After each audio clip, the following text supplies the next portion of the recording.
एकदम से सरल नहीं होता संख्याओं को समझना, क्योंकि संख्याएं होती हैं थोड़ी सी जिद्दी। लेकिन घबराइए नहीं, इनसे जान पहचान बढ़ाने के लिए आज हम पढ़ने वाले हैं संख्या पद्धति। हेलो दोस्तों, this is Rohit Dhiman and welcome to your और चैनल रोहित धीमान मैथ्स। दोस्तों, आज ये क्लास 9th के लिए पहली क्लास है। अब serial wise 1 day 1 video 1 class आपको मिलती रहेगी। इससे पहले आगे बढ़ें, चैनल पर अगर आप नए हैं तो चैनल को सब्सक्राइब करके रख लें, क्योंकि क्लास 9th का मैथ्स आप पढ़ने जा रहे हैं और बात में रहने वाली है बड़ी मज़ेदारी, क्योंकि एक एक चीज़ मैं आपको समझा कर चलूँगा। मैथ्स को बिल्कुल भी होने नहीं दूंगा बोझ, यह है मेरी जिम्मेदारी। तो चलिए दोस्तों, जो इंट्रोडक्शन क्लास है वो मैंने अभी ली नहीं इसकी, क्योंकि मैं क्वेश्चन के साथ ही इंट्रोडक्शन आपको करवाता चलूँगा संख्याओं के बारे में। जो कुछ भी हमसे पूछेगा उसका डिटेल डिस्कशन करेंगे, समझ में आएगा तो आगे बढ़ जाएंगे। देखिए, सबसे पहला क्वेश्चन है प्रश्नावली 1.1 आपके सामने है। चैप्टर है संख्या पद्धति। संख्या पद्धति।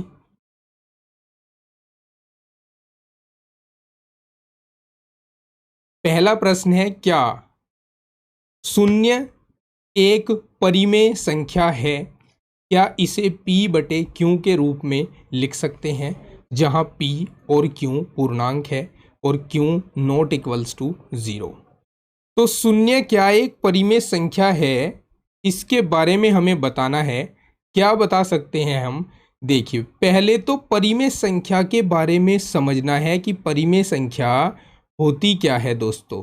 तो परिमेय संख्या एक ऐसी संख्या होती है जो p बटे q के रूप में लिखी जा सकती है, जहां q जो है यानी जो हर है संख्या का वो 0 नहीं होता है। 0 के अलावा q कुछ भी हो सकता है, 1 2 3 4 एंड सो ऑन, कुछ भी हो सकता है, अनंत तक कुछ भी। ठीक है, बस 0 नहीं होगा। तो अब बात करें हम शून्य की, तो भाई शून्य को क्या मैं 0/1 लिख सकता हूँ?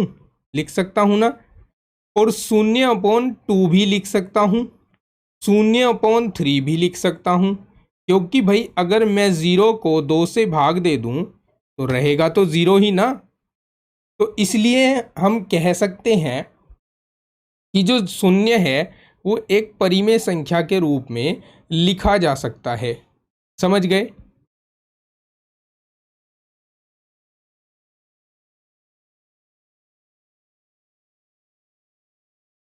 चलिए नेक्स्ट क्वेश्चन लेते हैं।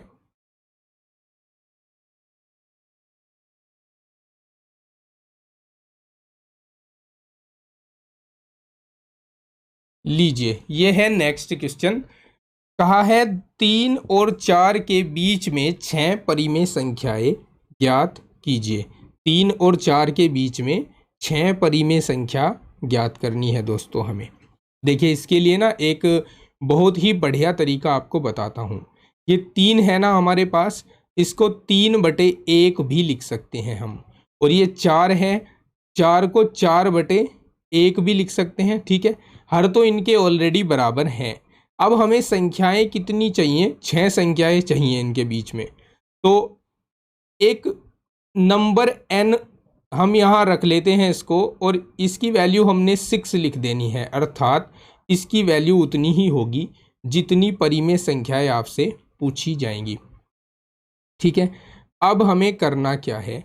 ये जो संख्याएं हमारे पास हैं 3/1 और 4/1, ये संख्याएं 3/1 और 4/1, इसमें हमें n+1 यानी 6+1 दैट मीन्स 7 से इनके अंश और हरों में मल्टीप्लाई करा देना है दोस्तों। तो मल्टीप्लाई करा देते हैं 7 से इसमें भी और 7 से इसमें भी अंश और हर दोनों में मल्टीप्लाई कराना होता है। तो ये 7 या 21 हो गया, बटे में 7 आ गया, और यहाँ पर 7 चौक 28 हो गया और बटे में 7 आ गया। अब हमें अभीष्ट संख्याएं लिखनी है, अभीष्ट परिमेय संख्याएं, अभीष्ट परिमेय संख्याएं। तो कैसे लिखते हैं, देखिए ये जो पहला नंबर है 21/7, इसको छोड़ दीजिए, इसके बाद क्या आएगा 22/7 आएगा, फिर क्रम से चलते रहिए 23/7 आएगा, फिर 24/7 आएगा, फिर 25/7 आएगा, फिर 26/7 आएगा, और फिर 27/7 आएगा। अब आप इनको गिन सकते हैं, गिनने पर आप पाएंगे एक संख्या ये हो गई, दूसरी ये हो गई, तीसरी ये हो गई, चौथी ये हो गई, पांचवी ये हो गई, और छठी संख्या ये हो गई। तो 6 संख्याएं आपको प्राप्त हो गई हैं। अच्छा, इनको आप चाहें तो दशमलव में बदल सकते हैं 7 से भाग देकर, लेकिन इतना लंबा चौड़ा काम हमें नहीं करना है, हमें इनको इसी फॉर्म में छोड़कर आंसर लिख देना है। आपका क्वेश्चन बिल्कुल सही माना जाएगा। और चाहे तो आप अपनी संतुष्टि के लिए चेक भी कर सकते हैं। चेक कैसे कि मैं यहाँ पर 24/7 ले लेता हूँ और 24 को 7 से भाग दे देता हूँ। 7 दूनी 14, 7 या 21, ये 21 हो गया। आगे मेरे पास कितने बच गए, 3 बच गए, दशमलव लगा दिया, 0 बढ़ा दिया, 7 चौक 28, तो 3.4 के लगभग ये संख्या आ रही है। और सारी संख्या 3 से बड़ी होंगी और 4 से छोटी होंगी, 22/7 से लेकर 27/7 तक। ठीक है, इस प्रकार से आप इन प्रश्नों को सोल्व करेंगे। एक और प्रश्न देखते हैं।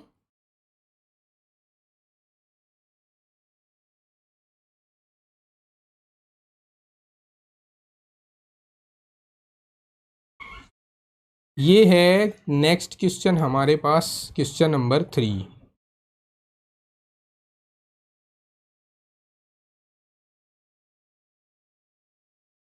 देखिए, इसमें आपको जो संख्याएं दी गई हैं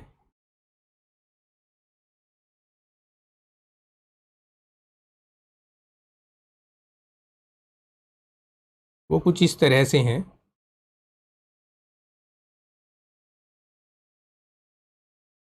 3/4, 3/5, और दूसरी संख्या दी गई है 4/5। इनके भी हर पहले से बराबर हैं। अगर भिन्न में संख्या दी गई है और उसके हर बराबर नहीं है दोस्तों, तो पहले आपको उन संख्याओं के हर बराबर करने हैं। तो हर बराबर करने का तरीका क्या होता है, किसी नेक्स्ट क्वेश्चन में हम देखेंगे। इसमें हम ये देखेंगे कि कितनी संख्याएं हमें ज्ञात करनी है।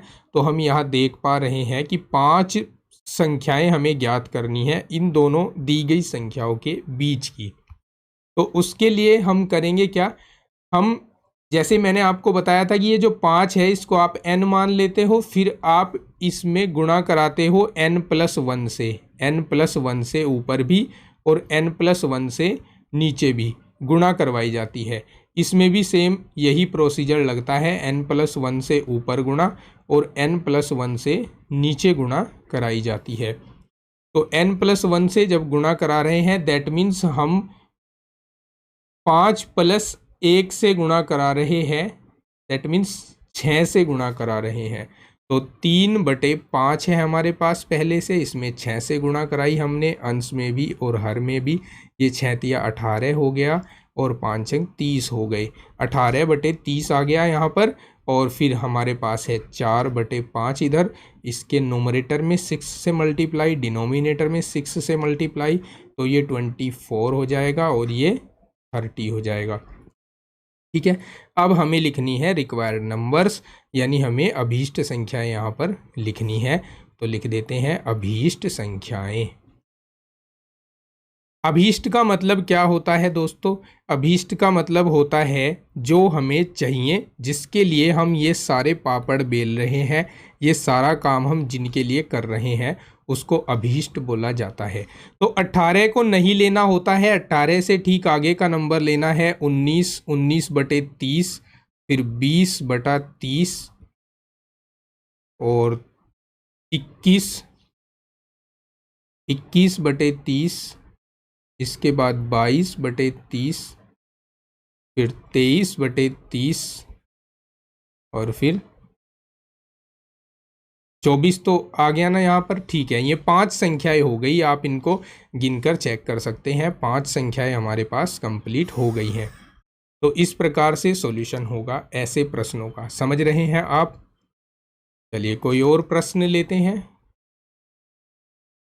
ये तीसरा प्रश्न भी देखते हैं कैसे होगा।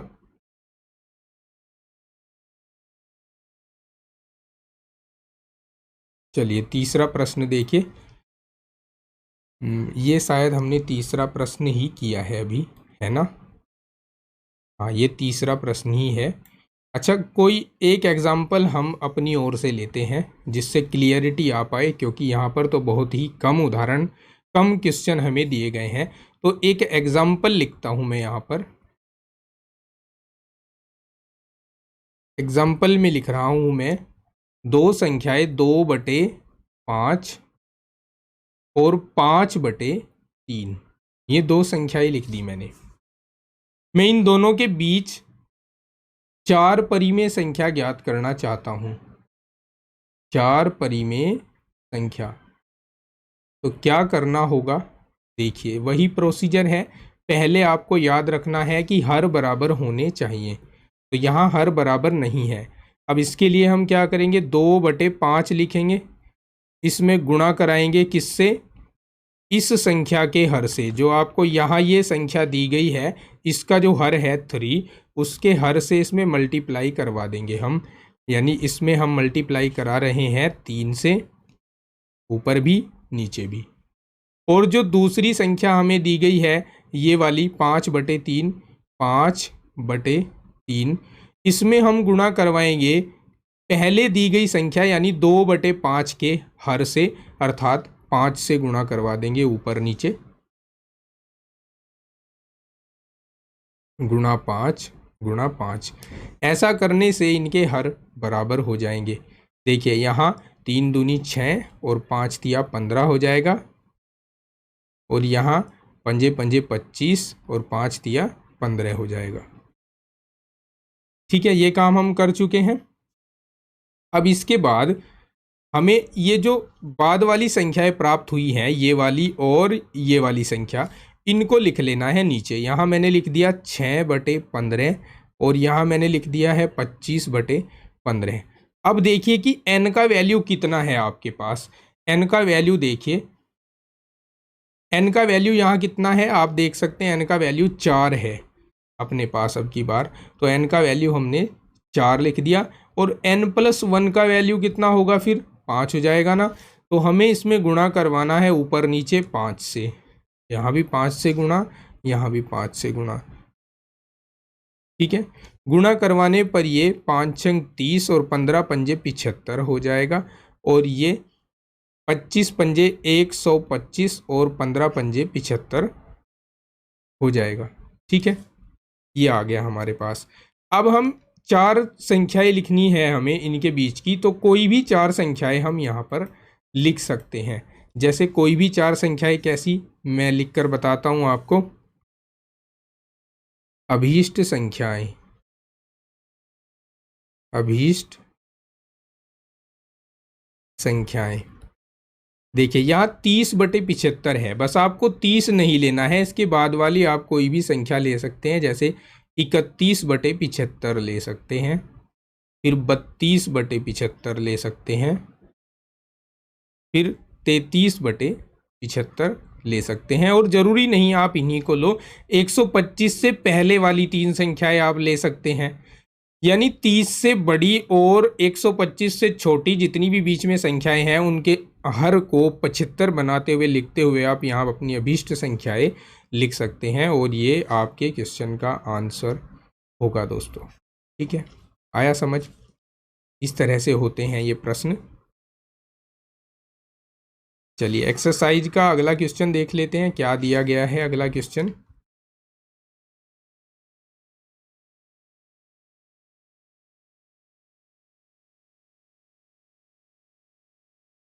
क्वेश्चन नंबर 4 है आगे।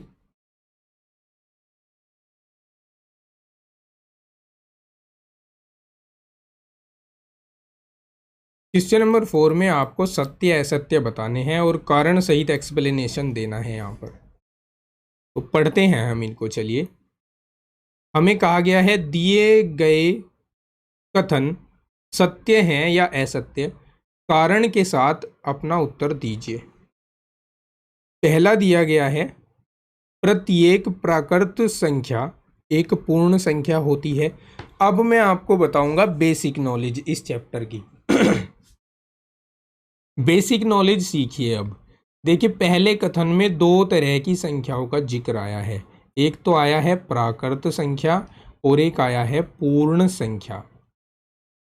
प्राकृत संख्या यानी नेचुरल नंबर। नेचुरल नंबर का n चुरा लें तो ये n में जो सेट होता है, n का जो समुच्चय होता है, उसमें एक से संख्याएं शुरू होती हैं और अनंत तक चलती जाती हैं। 3 बिंदी लगाते हैं, इसका मतलब होता है अनंत तक गई। तो ये क्या है? सभी प्राकृतिक संख्याएं हैं या प्राकृत संख्याएं हैं। ये सभी प्राकृत संख्याएं हैं। इसके बाद पूर्ण संख्या यानी होल नंबर। होल का W चुरा लिया जाए तो W इक्वल्स टू होगा, यहाँ 0 से शुरुआत होगी दोस्तों, 0 1 2 3 4 और अनंत तक चलेंगी। 3 डैश लगा दीजिए और ब्रैकेट क्लोज कीजिए। ये होती हैं पूर्ण संख्याएं जिनकी शुरुआत होती है 0 से। पूर्ण संख्याएं। इसके बाद आगे इसमें ये जो शब्द आया है इसको भी डिफाइन कर देता हूँ। ये शब्द आया है यहाँ पर थर्ड पार्ट में, परिमेय संख्या। परिमेय संख्या मैंने आपको अभी बता दिया है पीछे। ऐसी संख्याएं जो p/q के रूप की होती हैं वो सभी परिमेय संख्याएं होती हैं। तो इस लिहाज से देखें तो हमारे पास जितनी प्राकृत संख्याएं हैं वे सभी परिमेय हैं और जितनी होल नंबर्स हैं यानी जितनी पूर्ण संख्याएं हैं वो भी परिमेय संख्याएं ही हैं। ठीक है, तो अब हम कैसे करेंगे इसको आगे देखिए। पहले पार्ट में मैं कहा है प्रत्येक प्राकृत संख्या एक पूर्ण संख्या होती है। प्रत्येक प्राकृत संख्या आप देख सकते हो दोस्तों, यहाँ जो 1 2 3 आया है इस सेट में, 1 2 3 4 वो W वाले सेट में भी आया है। इसका मतलब सिद्ध हो जाता है कि सभी जो प्राकृत संख्याएं हैं वो सभी पूर्ण संख्याएं भी होंगी। तो ये कथन क्या है? ये कथन सत्य है। ये कथन सत्य लिखेंगे। और कारण के बदले में क्या बताएंगे? कारण के बदले में बताएंगे, कारण ये है कि जो n है ना, n यानी सभी नेचुरल नंबर, वो सभी किस में से लिए गए हैं? वो सभी W में से ही लिए गए हैं। ठीक है, ये जो बीच में मैंने साइन बनाया है अभी तो आप इससे अनजान हो, लेकिन जानकारी अभी से ही तो करनी पड़ेगी ना भाई। तो मैं आपको बता दूं, इसका मतलब होता है उपसमुच्चय। उपसमुच्चय। अब उपसमुच्चय का मतलब क्या है? जैसे आपने बैंक ब्रांच देखी होगी आपके गांव में या फिर आपके कस्बे में, मिनी ब्रांच भी होती हैं कुछ, कि भाई ये SBI की मिनी ब्रांच है, ये यूनियन बैंक की मिनी ब्रांच है। तो ये मिनी ब्रांच कह सकते हैं इसको कि यहाँ ये जो W है ये तो बड़ा बैंक है और ये जो N है ये इसकी छोटी ब्रांच है, यानी इसके सारे अवयव W में से ही लिए गए हैं। इसके बाद हमें ये दूसरा ऑप्शन में कहा है प्रत्येक पूर्णांक एक पूर्ण संख्या होती है। प्रत्येक पूर्णांक, पूर्णांक क्या होता है दोस्तों बता देता हूँ आपको। पूर्णांक का मतलब है, पूर्णांक इसे इंटीजर i से निरूपित करते हैं और इसमें सारी की सारी माइनस वाली संख्याएं भी होती हैं। -3, -2, -1 और 0 भी इसमें होता है, 1 भी होता है, 2 भी होता है, 3 भी होता है और अनंत तक आगे ये चलता हुआ जाता है। ठीक है, तो इस तरह से देखें तो हमें कहा जा रहा है कि प्रत्येक पूर्णांक एक पूर्ण संख्या होती है। तो भाई यहाँ आप जरा दृष्टि लगाइए अपनी, ये कहाँ पूर्ण संख्याओं में आया है? नहीं आया ना। ये पूर्ण संख्याएं आपके पास हैं ऊपर, इसमें तो कहीं माइनस वाली संख्याएं नहीं आई हैं। तो इसका मतलब ये कथन क्या है? ये कथन असत्य है दोस्तों, ये असत्य है। प्रत्येक पूर्णांक पूर्ण संख्या नहीं होती, माइनस वाली संख्याएं पूर्ण संख्याएं नहीं होती। क्लियर है, समझ गए? ओके, आगे है चौथे का तीसरा पार्ट। ये इसमें कहा है प्रत्येक परिमेय संख्या एक पूर्ण संख्या होती है। परिमेय संख्या मैंने आपको बताया कि सभी जो नेचुरल नंबर हैं वो भी परिमेय हैं और सभी जो होल नंबर हैं यानी जो पूर्ण संख्याएं हैं वो भी परिमेय हैं। तो इस दृष्टि से अगर हम देखें तो सभी जो परिमेय संख्या होती हैं वो पूर्ण संख्या भी होती हैं। तो ये कथन क्या हो गया? ये कथन सत्य हो गया दोस्तों। ठीक है, ये कथन सत्य हो गया।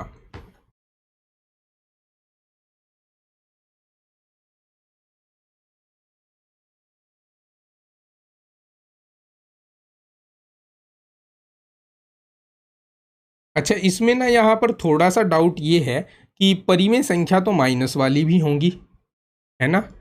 ये माइनस वाली भी परिमेय संख्या होंगी। अब माइनस तो पूर्ण संख्याओं में नहीं आता, तो इसीलिए ये हमें क्या कहना पड़ेगा? ये असत्य कहना पड़ेगा इसको हमें। ठीक है,